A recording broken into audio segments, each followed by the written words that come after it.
Controversy is never a very happy element for the child of God. Would far rather be in communion with his Lord than be engaged in defending the faith or in attacking error. But the soldier of Christ knows no choice in his master's commands. He may feel it to be better for him to lie upon the bed of rest than to stand covered with the sweat and dust of battle. But as a soldier he has learned to obey, and the rule of his obedience is not his personal comfort, but his Lord's absolute command. The servant of God must endeavor to maintain all the truth which his master has revealed to him, because as a Christian soldier this is part of his duty. But while he does so, he accords to others the liberty which he himself enjoys. Spurgeon, in Address at the Tabernacle, 1861. A Christian minister must expect to lose his repute among men. He must be willing to suffer every reproach for Christ's sake. But then he may rest assured that he will never lose his real honor if it be risked for the truth's sake and placed in the Redeemer's hand. The day shall declare the excellence of the upright, for it will reveal all that was hidden and bring to the light that which was concealed. There will be a resurrection of characters as well as of persons. Every reputation that has been obscured by clouds of reproach for Christ's sake shall be rendered glorious when the righteous shall shine forth as the sun in the kingdom of their Father. Just now the Lord Jesus is betrayed by not a few of his professed ministers. He is being crucified afresh in the perpetual attacks of skepticism against his blessed gospel, and it may be that things will wax worse and worse. This is not the first occasion when it has been so. At other times in the history of the Church of God, his enemies have exulted and cried out that the gospel of past ages was exploded and might be reckoned as dead and buried. For one, I mean to sit over against the very sepulchre of truth. I am a disciple of the old-fashioned doctrine as much when it is covered with obloquy and rebuke as when it shall again display its power, as it surely shall.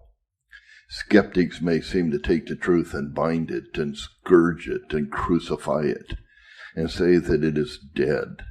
And they may endeavor to bury it in scorn, but the Lord has many a Joseph and a Nicodemus who will see that all due honor is done even to the body of truth. It will wrap the despised creed in sweet spices and hide it away in their hearts. They may perhaps be half afraid that it is really dead, as the wise men assert. Yet it is precious to their souls, and they will come forth right gladly to espouse its cause, and to confess that they are its disciples. We will sit down in sorrow, but not in despair, and watch until the stone is rolled away, and Christ in his truth shall live again and be openly triumphant. We shall see a divine interposition, and shall cease to fear, while they who stand armed to prevent the resurrection of the grand old doctrine shall quake and become as dead men. Because the gospel's everlasting life has been vindicated, and they are made to quail before the brightness of its glory. Sermon in the Tabernacle, 1878. I protest that if all the sages of the world were to utter one thundering sarcasm, if they consecrated all their scorn into one universal sneer of contempt, I do not think it would now affect me, the turn of a hair, so sure I am that my Lord will justify my confidence. A man may sometimes seem self-assertive when really he has so completely lost himself in God that he does not care what people think about him, whether they regard him as an egotist or not. Some men appear to be modest because they are proud, while others seem to be proud because they have sunk themselves, and only speak so boldly because they have their master's authority at the back of their words. Spurgeon in an exposition of 1 Kings 17, verse 1. As a Roman sentinel in Pompeii stood to his post even when the city was destroyed, so do I stand to the truth of the atonement, though the church is being buried beneath the boiling mud showers of modern heresy. Spurgeon in a sermon of 1887. might not have had such an intense loathing of the new theology if I had not seen so much of its evil effects. I could tell you of a preacher of unbelief whom I have seen in my own vestry, utterly broken down, driven almost to despair, and having no rest for the sole of his foot until he came back to simple trust in the atoning sacrifice. If he were speaking to you, he would say, "Cling to your faith, brethren. If you once throw away your shield, you will lay yourself open to the imminent dangers and countless wounds. For nothing can protect you but the shield of faith." Spurgeon in an address at the College Conference, 1891. I am well content to go shares with those who have gone before me to the skies.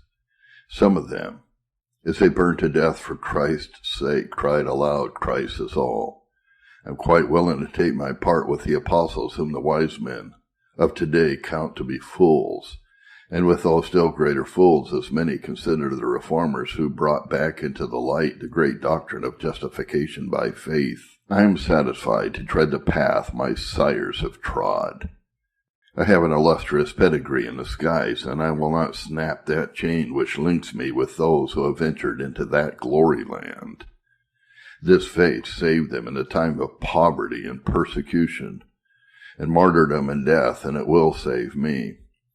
At any rate, I would sooner risk my soul and all the difficulties of the old theology, so long tried and proved, than on all the beauties of the novel doctrine taught by so many nowadays. I believe we are all of one mind upon this matter, and some of us may live to see great alterations concerning the present popular teaching. We may learn a lesson from what happened in the last century. The style of much of the preaching was such as tended to the emptying of chapels and the multiplication of spiders. Nonconformity gradually drifted away towards Unitarianism, and true religion would have become almost extinct in England if the Lord had not raised up those two believing men, Whitfield and Wesley, and others like-minded who were a great power for good in the land. And I believe the Lord has raised us up, together with many others who hold the same faith, that we may fight this battle and win the victory to the glory of His holy name. Scarcely any number of the magazine appeared without some reference to the controversy. What man, by proclaiming any new doctrine, has been able to draw such congregations as have filled a tabernacle for the last quarter of a century, simply to listen to the preaching of Jesus Christ and Him crucified?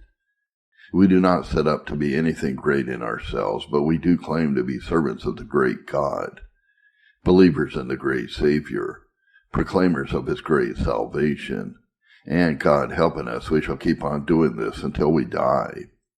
And then, unto principalities and powers in the heavenly places, we will make known the manifold wisdom of God. Charles Spurgeon in an address to the students of the Pastor's College, 1885. Mr. Spurgeon's standard life could not be complete without a reference to that most sorrowful but important episode, the Downgrade Controversy. Yet how shall I dare to touch the strength of that rifted lute?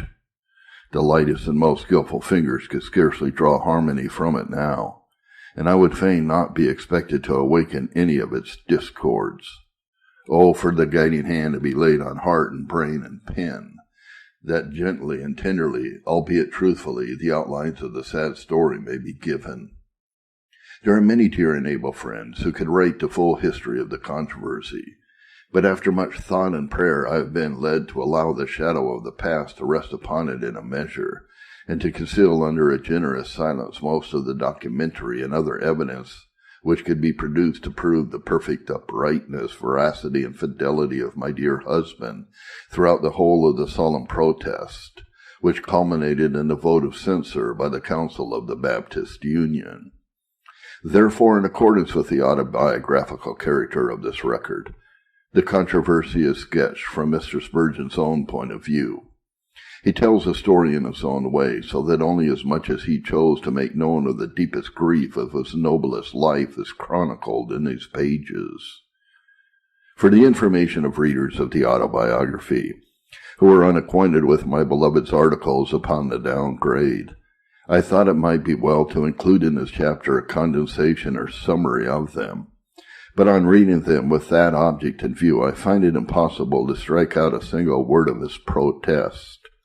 It is equally impossible to transfer it all to this work, so the only course open to me is to omit it altogether, and to leave the testimony still to speak for itself from the pages of the Sword and the Trowel, from August 1887 to February 1892.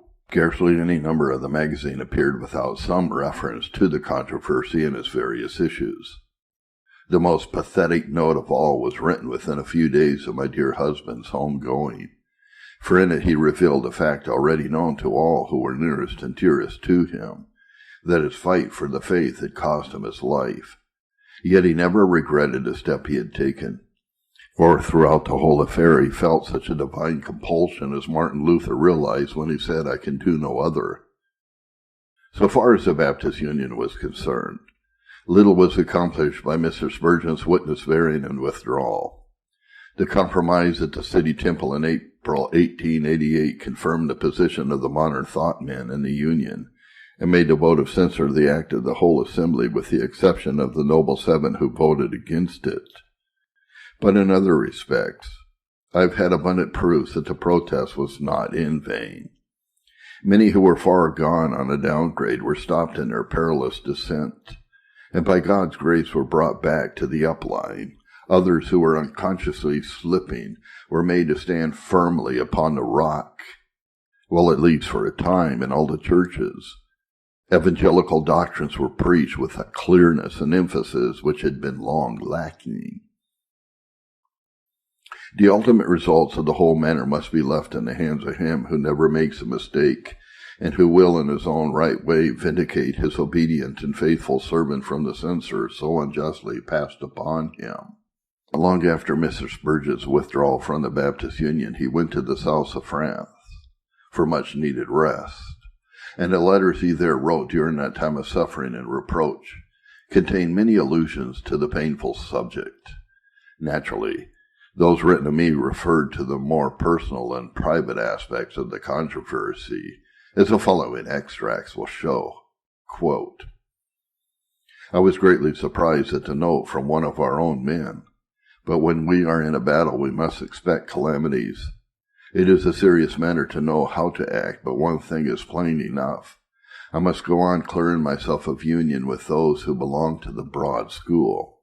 I felt so well this afternoon when sitting under the palms and as happy as a birdie beneath the blue sky. Then came the letter just to sober me and drive me from the sunshine to my Lord, who is the sun itself. I can bear anything for Jesus while his everlasting arms are underneath me. The hills around Hyrus are called the mountains of paradise, but the serpent comes even here. Ah, well, the serpent killer is with us, and he will subdue all things to himself.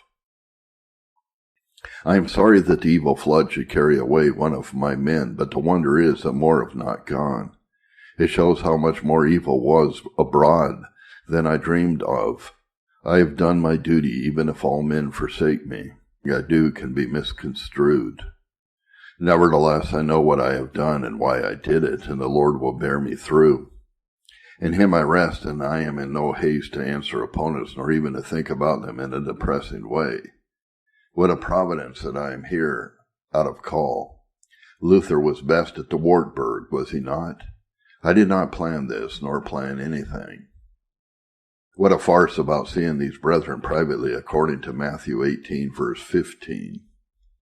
Why, I saw the secretary and the president again and again, and then I printed my complaint and only left the Union when nothing could be done. Now something will be done. Took the decided step, could I effect anything? Luther was very wrong to nail up his thesis on the church door.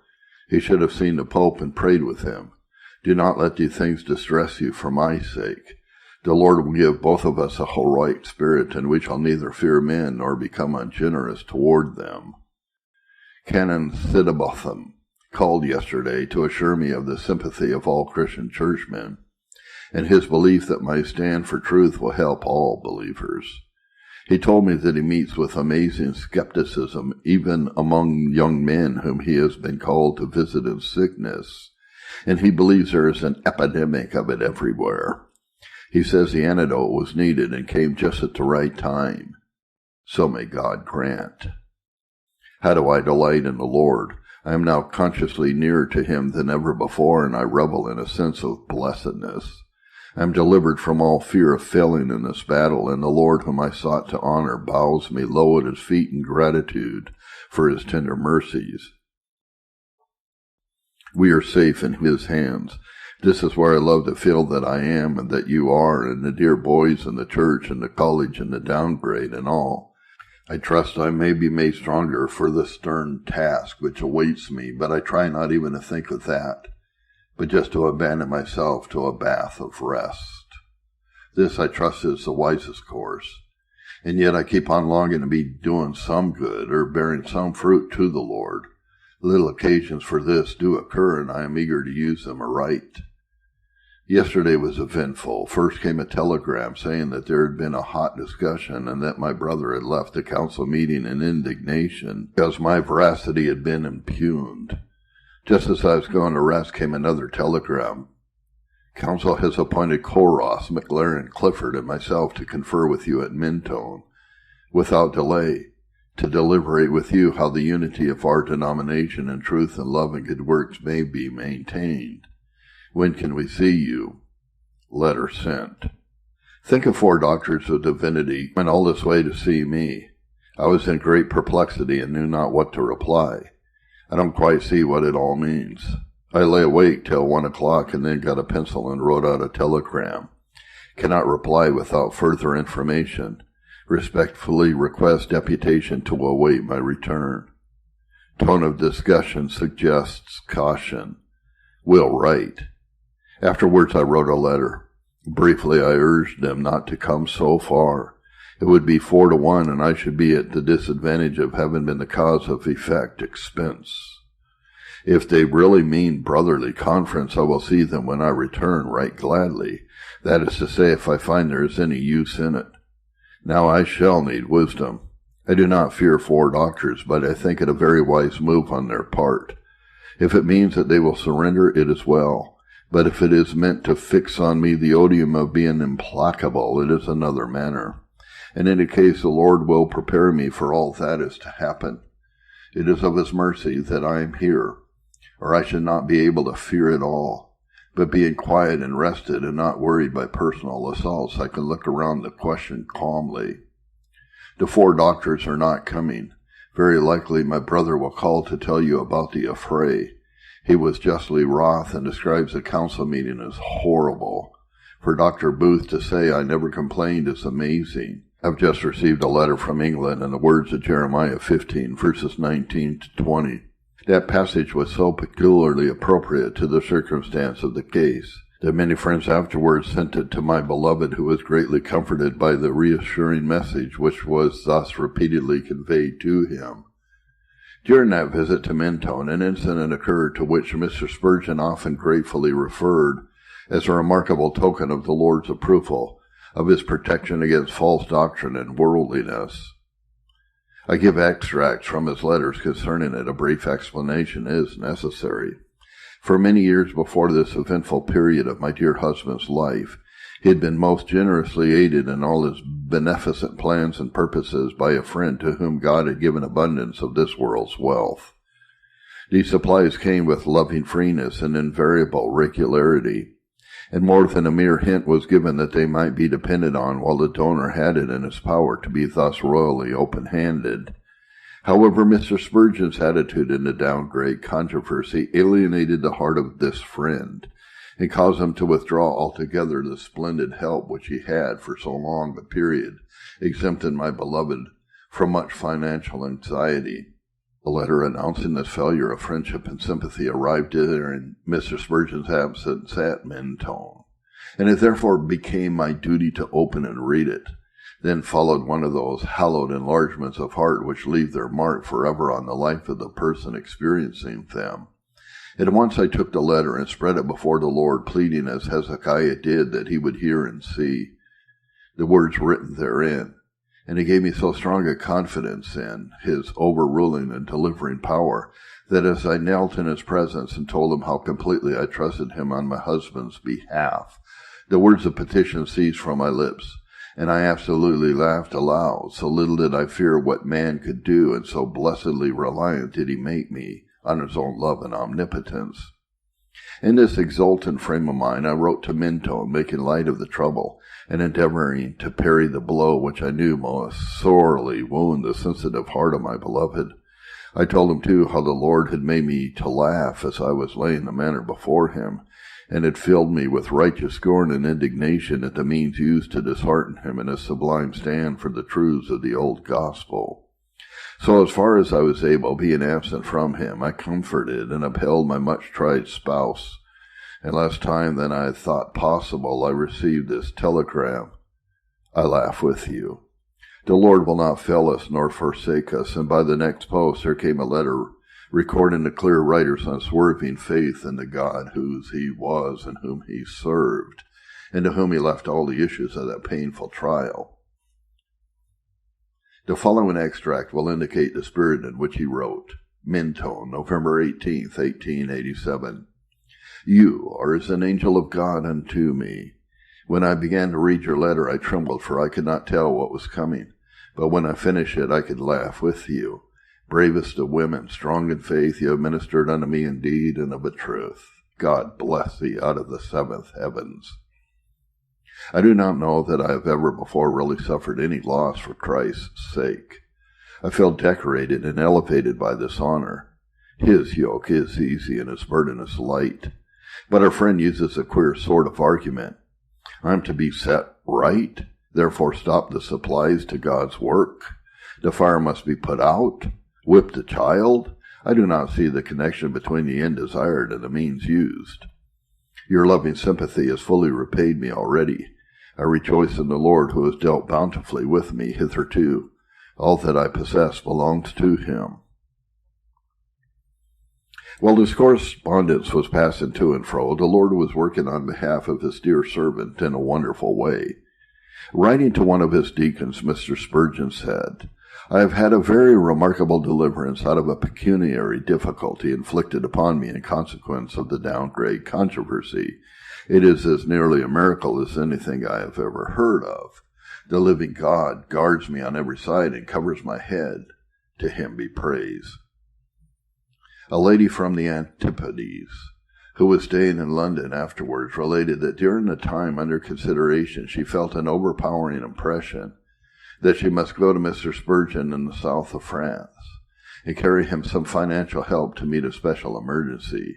She said that, on other occasions, when similar intimations had come to her, she had obeyed her Lord's commands, and in each instance had found that she had been infallibly guided by him. So she at once made arrangements for the 1,000 miles journey.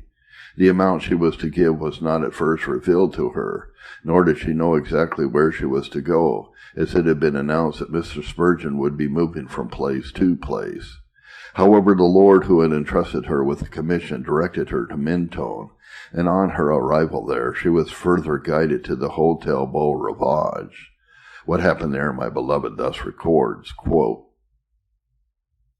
An awe is upon me as I write to you, for I feel the Lord to be so near. On Tuesday evening there came to this hotel 3 ladies who asked if Mr. Spurgeon were here, and left cards. The next morning they were at our family worship, and today Mrs. R. gave me the enclosed letter and a check for £100. I told her of my trouble afterwards. I had not mentioned it before, and I read to her a few sentences of your dear letter. There, she said, that is the Lord's reason for moving me to give it to you. Let it go to make up the lack for the next 6 months. I worship the Lord with a thrilling joy. She added, I do not doubt but that the Lord will see you right through the difficulty. I believe so, too, and that all the help will come from someone who does not know of my special need, so that it will be the more conspicuously of the Lord. The money will be surer from him than from someone else, although he promised it for life. It may be very childish of me, but I could not help sending you the very check letter that you may see with your eyes what the Lord sent me. How this lady came to know my hotel I cannot imagine, but Mr. Harold says that he who sent her knew where I was. Our college men have met with grand result, the only dissension being one who is practically out of the ministry. Yesterday I went to see an afflicted gentleman whose deceased wife was Miss Havergal's sister. His doctor met me just now and told me that I had done his patient great good. I was, however, the greater gainer, for he read me 3 letters from his son, a clergyman in Alton, in which he told his father to be sure to meet me, and wrote very many kind things which I am not egotistical enough to repeat. But he said that all who loved the Lord, whom he knew, were bearing me up on their hearts. Truly I am delivered from all fear of failing in this battle, which is the Lord's, not mine. I feel as if I must not write about anything else upon these 2 sheets. Holiness to the Lord is written on them, and the domestic manners must go on, another sheet of paper. Oh, how I praise the Lord for you. You were dear to me as a woman and a wife beyond all expression. But now more fully than ever we wear the yoke of Christ together and mutually bear the double burden of service and suffering for him. Less than a week after the above letter was received, my husband wrote as follows. Prepare for further rejoicing. We had been out driving all day, and when I came in I found your dear letter and saw you sitting in an expectation corner with the door open. Please receive the fresh token which the Lord has sent me in the form of a second letter and check enclosed. What God has wrought. I never gave Mrs. R. a shadow of a hint. I never thought she would do more. Why should she? But as you say, the living God does deliver his children. How I praise him, or rather how do I wish I could praise him, but I feel as if my gratitude was cold and superficial when contrasted with his great goodness. Blessed be his name forever. What a dear soul you are. How I love you. Our inward and spiritual union has come out in a trial and deliverance. We will record all this to the glory of the Lord our God. The weather here is rather of heaven than of earth, warm, clear, bright, yet life-giving and refreshing. The toothache touches me every now and then, but moderated by interludes of ease, I hardly ought to mention it. My mercies are so great. What are pains when God is so near? This one theme is so predominant in my soul that I cannot write about anything else. The Lord lives, and blessed be my rock. After the letters to myself, probably those written to the friends at the tabernacle express most fully what was in the dear pastor's heart. Shortly after he reached the south of France, he wrote thus to them. I wish to thank you all most heartily for your constancy of love during 34 years of fellowship. We have been many in number, but only one in heart, all through these years. Especially is this true in the present hour of controversy, for my heartiest sympathizers are in my own enthusiastic ones proposed a general meeting of church members to express their fervent agreement with their pastor. But the ever-faithful deacons and elders had taken time by the forelock and presented to me a letter signed by them all as representing their brethren and sisters. Such unity comes from the grace of God, proves that his blessing is now with us, and prophesies future happiness. What can I do but thank you all, love you in return, labor for you as long as strength remains, and pray for you till I die. The infinite blessing of the eternal God be with you forever. End quote. In reply to the letter from the church officers, and to a further communication sent by them, the pastor wrote, Mentone, November 27th, 1887, to the co-pastor and the deacons. My own dear brethren, I am touched by your loving letter. It is just like you, but it is so tenderly, so considerately done, that it has a peculiar sweetness about it. May the Lord deal with each one of you as you have dealt towards me, even in tender love and true faithfulness. The more you know of this controversy, the more will your judgments as well as your hearts go with me. It is not possible for me to communicate to anyone all that has passed under my knowledge, but I have had abundant reason for every step I have taken, as the final day will reveal. All over the various churches there is the same evil in all denominations and measure, and from believers in all quarters comes the same thankful expression of delight that the schemes of errorists have been defeated by pouring light upon them. I cannot at this present tell you what spite has been used against me, Or you would wonder indeed, but the love of God first and your love next are my comfort and stay. We may perhaps be made to feel some of the brunt of the battle in our various funds, but the Lord lives. My eminent predecessor, John Gill, was told by a certain member of his congregation who ought to have known better that if he published his book, The Cause of God and Truth, he would lose some of his best friends and that his income would fall off. The doctor said, I can afford to be poor, but I cannot afford to injure my conscience. And he has left his mantle as well as his chair in our vestry. I should like to see you all walk in here and to hear your having voices in prayer, for I feel knit to you all more and more. Yours forever, C.H. Spurgeon. Among the letters written by Mr. Spurgeon at that period is one that is of special and permanent importance. First, because it was a reply to a kind communication from Dr. Coolross, the president of the Baptist Union, and next because it sets forth so clearly the reason for Mr. Spurgeon's protest and action.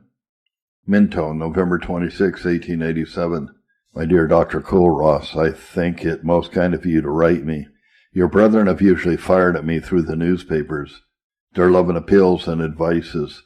Of this I do not complain, but assuredly yours is a way which commands an answer. Letters to the papers are literature, and may or not be worth one's notice. Yours is a letter sent to me, and I will at least heartily thank you for it.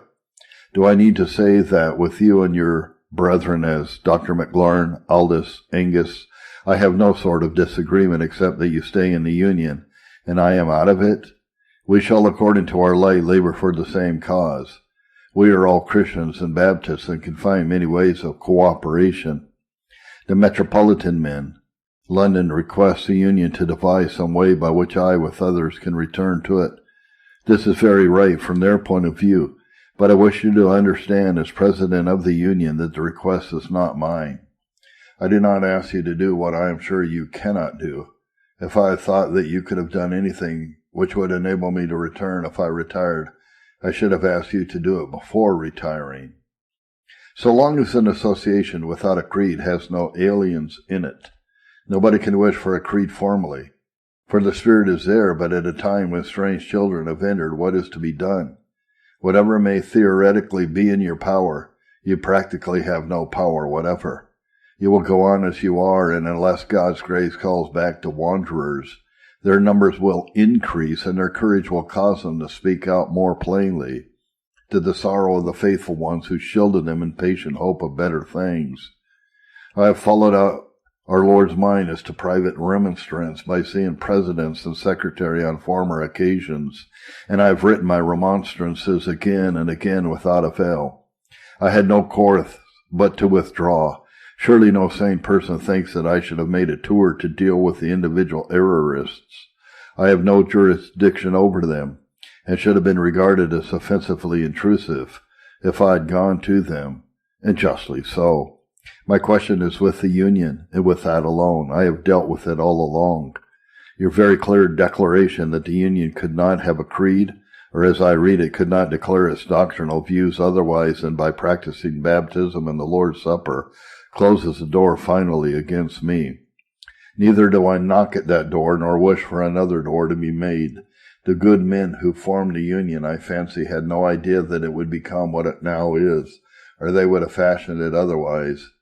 It has, by its centralization and absorption of various societies, become far other than at the first.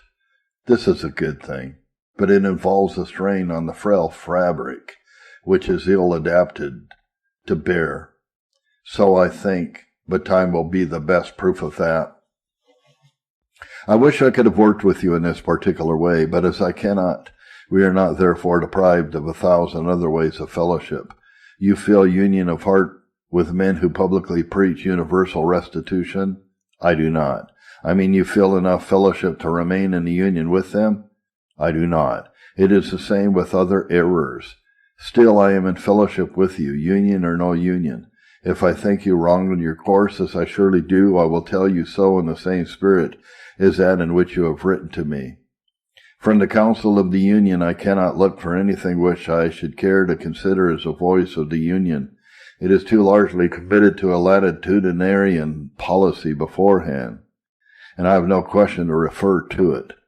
I am happily free from all responsibility for its actions and all allegiance to its sovereignty. Very heartily yours, C.H. Spurgeon. I have received from many friends copies of my dear husband's letters written during this trying period, but I do not think any good purpose can be served by the publication of more than I have here given. Those who sympathize with him in his protests need nothing to convince them of the need and the wisdom of his action, while those who are opposed to him would probably remain in the same mind whatever might be said, so that their manner must rest as far as I am concerned.